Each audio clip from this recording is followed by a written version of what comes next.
This is my first vlog on here. The whole world is on fire. And there's something about making just regular old, here's my marketing content. It feels kind of weird. And we have AI, we have fake news everywhere and algorithms. And I don't know, I'm just being called to just make content that is, it's unscripted, it's real. And if you're new here, I'm a marketing strategist, but I'm also a podcast host. And we talk about politics and we talk about geopolitics and culture and all of these really wild things. And I thought it might be really good for this channel, and honestly good for me, to start blending these things together, because I've always kept my two worlds very, very separate. Carla, that is the change maker and this loud voice, a little conspiratorial, a little political over here.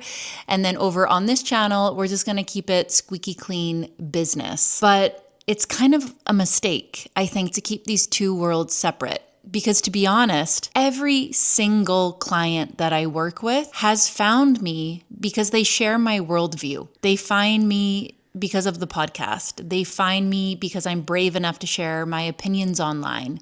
So to have that wall up in between the two, I think it's a big mistake. And I also think it's a mistake not to share the process, not to share my world a little bit, because as the world gets increasingly more weird and fake, people are going to want to feel human again, and they're going to want to see real human content and hear about real human experiences, not just perfectly curated videos and slides and AI content. My prediction is the better AI gets and the more perfect AI gets, the more people are actually going to run to real and raw content. Okay, so hopefully this video doesn't get too long, because I might ramble a little bit with there being no script here. But I want to give you guys a little bit of a backstory, because I do want to teach something in a little bit. But I wanted to tell you about where I was and where I'm at now. So I'm a bit of a serial entrepreneur. I've had many different kinds of businesses. We have an Airbnb business. We have a construction company. I used to have a yoga and fitness studio. I've worked for big banks. I've worked for wine stores. I've had online businesses, network marketing businesses, and I've helped pretty much every kind of entrepreneur up to this point. And, when I had to close my business because of COVID, and my business was forced to close for over 18 months, I moved myself to the online space full time, and I love it here. But the game is always changing. And I think the people that really survive in the space are the ones that are adaptable, maybe a little crazy, maybe a little ADHD, because you always have to change and adapt. And the things that grew my business 10 years ago, 5 years ago, are not the things that I do now. In the beginning, growing not just the studio, but like any aspect of like my one-to-one work online, I did all the things that you were probably taught if you ever did a marketing course or listened to people like Jenna Kutcher. I did a monthly masterclass. I sent out 3 really good emails a week.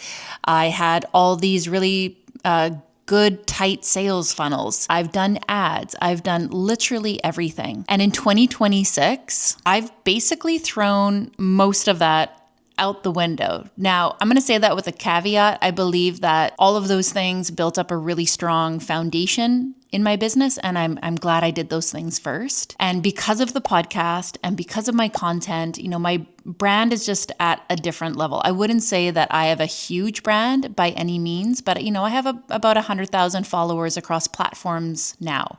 And I have a lot of trust with my audience because of the content that I make. So I just want to say that as a little bit of a caveat, because I want to tell you what's working now. And it's a bit of an experiment. I'm actually going to try this with the people that I'm working with now and see if it would also work for them, not just for them personally, relieving burnout, but I mean actually growing their businesses, because I kind of think this is where the world is heading. And I think this is what a lot of entrepreneurs really need right now. I kind of touched on this in the beginning of the video. I have these two different worlds, right? And I was always trying to keep them separate, or I was overanalyzing how I could just stuff them together, how I could find the bridge. And as someone that does marketing strategy, I overthink strategy all the time. I'm either thinking about strategy for my own business or for my clients' businesses. And yeah, I can really overdo it. And I know what works and I know what can work, but ultimately everything is actually just a huge experiment.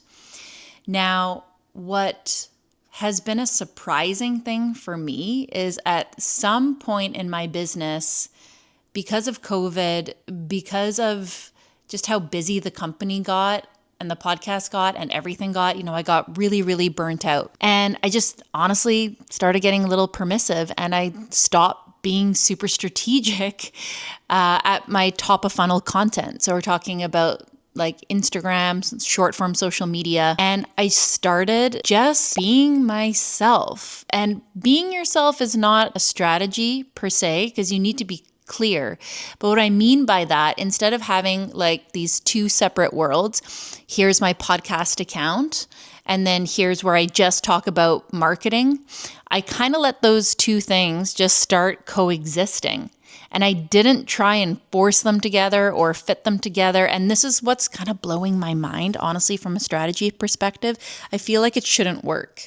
It actually shouldn't work, because there's not a huge crossover between marketing and helping people grow their businesses and then talking about geopolitics and the culture war. It doesn't really make sense in my head. But honestly, I just got tired. I just got really tired. So the last year or so, I've been posting a ton of my really bold opinions. I've been posting a ton of podcast content on my Instagram feed. It gets a ton of attention. I bring in a ton of people who are very like-minded, very aligned with my values and worldview. And then in my stories behind the scenes, I talk about how I help people. And I talk about what the work that I do. Every strategic bone in my body is like, what are you doing? What are you doing? But you know what? We've actually never been busier. And it's almost the reverse of what I used to teach people, which was basically like the mullet method, my friend Robin used to call it, where it's business in the front on your grid and then party in the back in your stories. I've completely flipped that. And I guess it kind of makes sense with the way that algorithms are now. It's all about attention. The amount of followers that you have has never been more irrelevant. You need to know how to get people's attention, because there's just so much content out there, so much content. And with AI, right, that's going to absolutely flood the sphere. So you need to know how to bring people in. So what's happening is people find me because they align with my worldview, and then they start soaking up content. They end up in my stories. Oh, interesting. This is what Carla does for work. I actually need that for my business. Or they make their way over to the YouTube channel where I do just talk about marketing and business.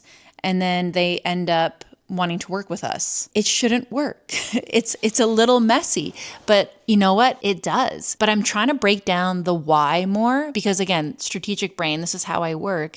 I want to know how to teach this to other people. Is it an accident? It might be. So honestly, whenever I tell people the story or clients the story, I kind of say it with a caveat, because it's important to know how to become visible, but you also have to be clear. Otherwise, people aren't going to know what you do. And I'm just kind of thinking out loud here. I wouldn't necessarily recommend this to someone just getting started if you only had like a couple thousand followers. The bigger the brand, the more room you have to play. But I don't know.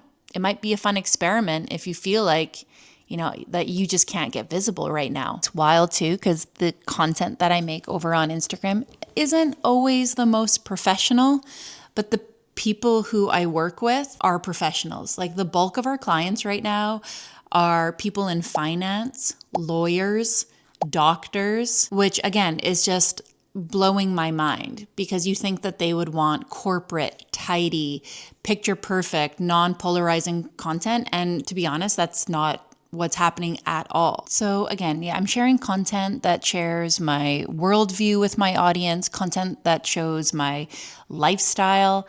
I'm sharing my bold opinions. I'm talking about current issues.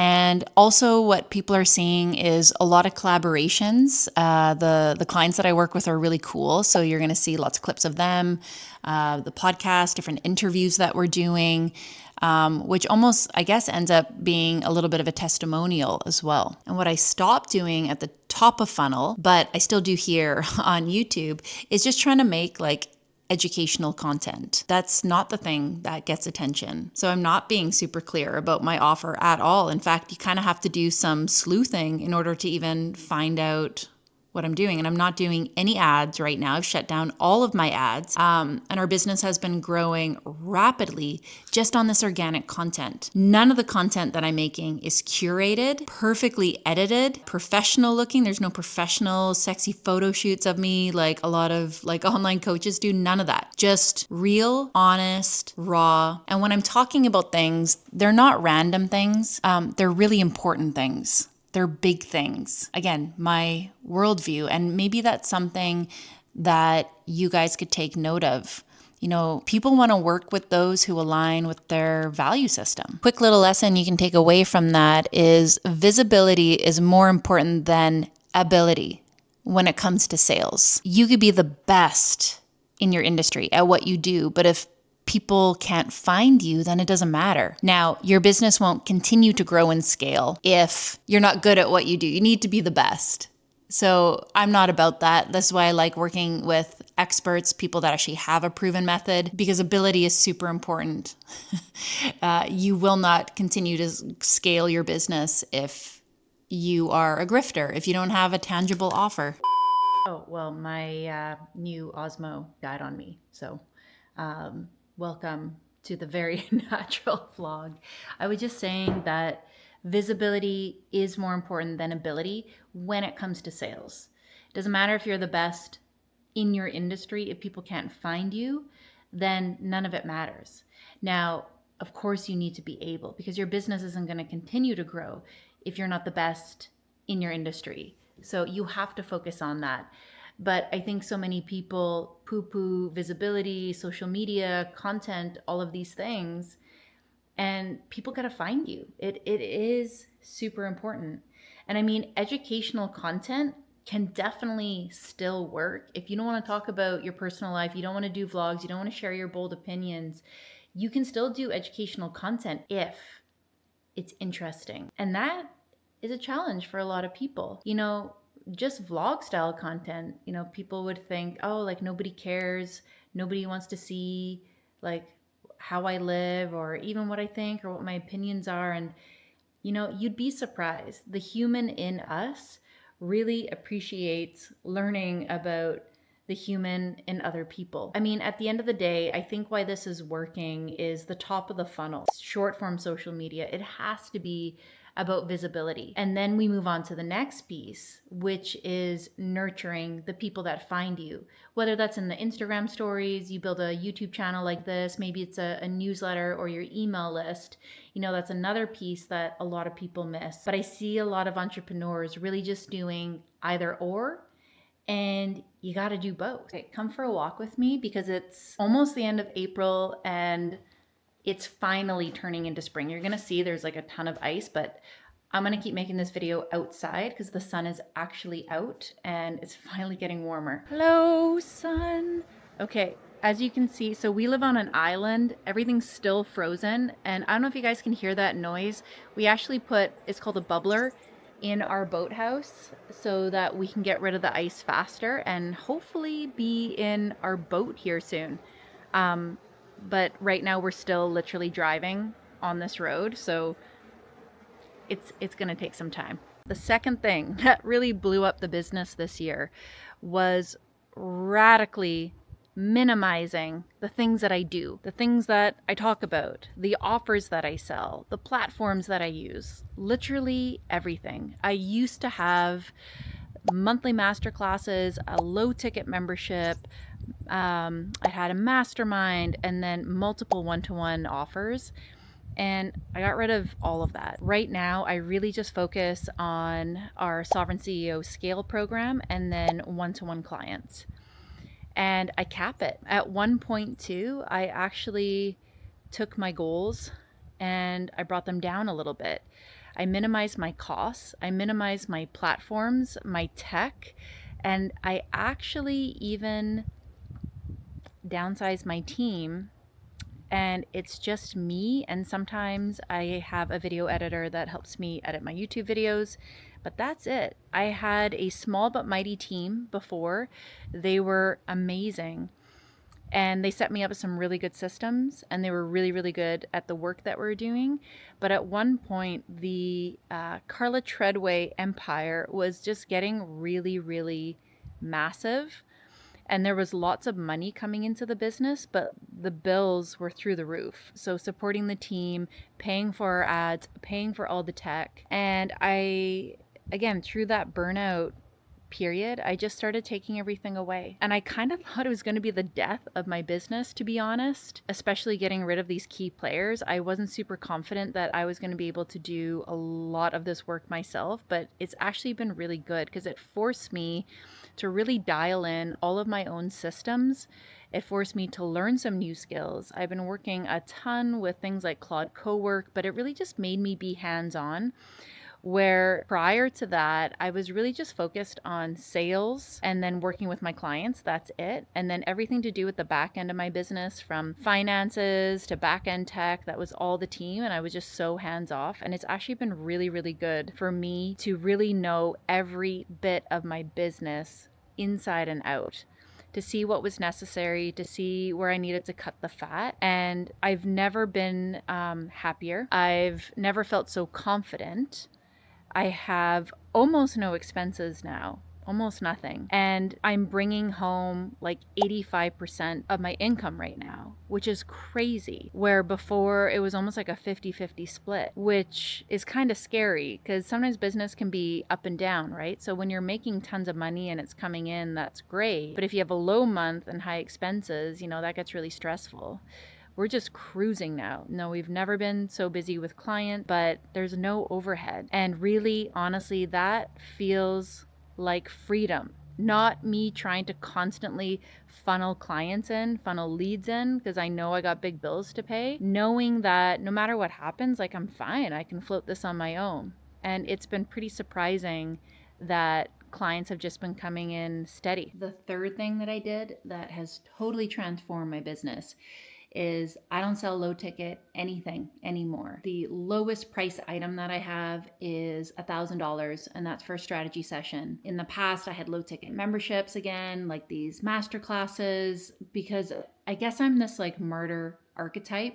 I was this way with the yoga studio as well. I just want to help people, and I want to help the people who are really super struggling. And in my perfect world, honestly, I'd probably have a membership that was like $22 a month, and I'd fill it with 3,000 people, and I would stuff it with value, and everybody would just do the work, and they'd get incredible results, and they'd be so grateful that it was so accessible, and I would change so many people's lives that way. The reality is it doesn't work like that. The clients that I work with who pay to play, they get better results. And I have tried the low ticket strategy for over 12 years, whether it was with prior businesses, with the studio. It doesn't even matter the business. I would way rather work with one-to-one clients at this point, or people in our group program who are actually invested. There's something about money. When people are invested in something, they do the work. And I'm not the kind of person who just wants to fill a membership and then just keep on getting paid. And I don't care if people apply what they do. There's lots of people like that out there. They don't care. They don't care about results for people. They're like, whatever, I'm making money. And that's fine. That's up to them. I don't like that. And ultimately, my business grows when I get people results. Nothing is more frustrating to me than when someone joins a program or they pay for work and they don't do the thing and they don't get results, and then I can't talk about the results and they're not stoked about the results because they didn't put the work in. It doesn't feel good to me. So I would way rather have people that are invested, who take things seriously, and I'd rather do more work for that kind of person. It's just a more fulfilling experience. My business grows, they're happy, I'm happy, they got the results that they were looking for.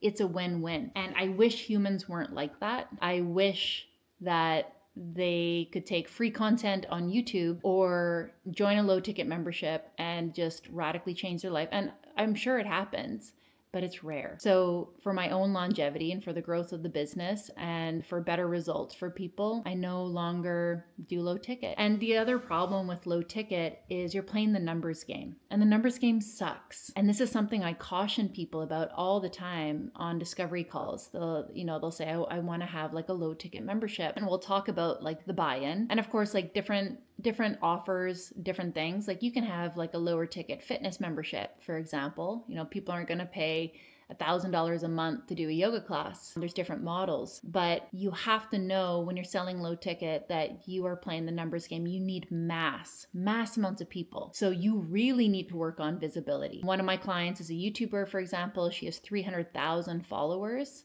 She has a low ticket membership and she's really successful at it, but she's playing the numbers game and doing it really well, right? She's winning. But, people just, I guess they don't look at the numbers. If they have 2,000 followers and they want to sell something that's $20, $40, like the math, it ain't mathin'. Sorry.